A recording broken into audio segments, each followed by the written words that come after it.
Isang napakagandang hapon po sa inyong lahat. Narito ko ngayon para sa update ng mga lotto result ng PCSO. Kaya naman, ihanda na ang inyong mga ticket para sa ating 2pm lotto draw ng 2D Lotto at 3D Lotto ngayong araw. Huwag na nating patagalin pa. Here's our lotto result. For 2D Lotto, the winning numbers are 11 and 11 in exact order. Pwedeng manalo ng 4,000 pesos pag nag-match ang iyong mga number in exact order. 2,000 pesos naman para sa Rambolito System Play. Para naman sa 3D Lotto, the winning numbers are 6, 7, and 6 in exact order. Pwedeng manalo ng 4,500 pesos pag nag-match ang iyong mga number in exact order.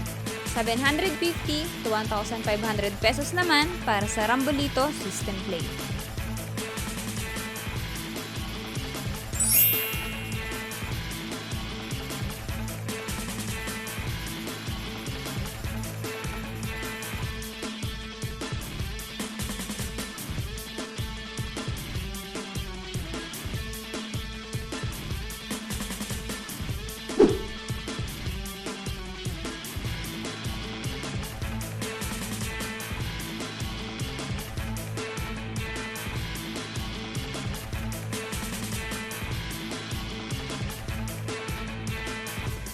Po ay babala sa ating mga lotto players. Ang lotto ay live na binobola, kaya wala pong nakakaalam ng mga number na lalabas. Huwag pong magpapaloko sa mga nagsasabing alam nila ang lalabas sa game at sa authorized outlet lamang bumili ng ticket bago ang draw. Para maklaim ang inyong prize, pumunta lang sa authorized lotto outlet pag nanalo ka ng umabot sa 20 to 10,000 pesos. For more than 10,000 to 300,000 ang panalo nyo, sa PCSO branch na pinakamalapit sa inyong lugar, pwedeng i-claim ang prize with 2 valid IDs.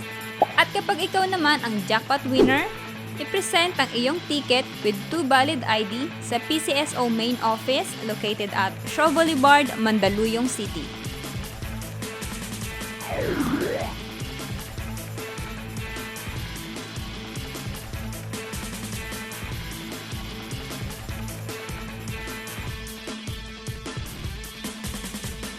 Congratulations po sa lahat ng ating winners at magkita-kita tayo mamayang 5pm draw ng ating 2D Lotto at 3D Lotto. Maraming salamat po.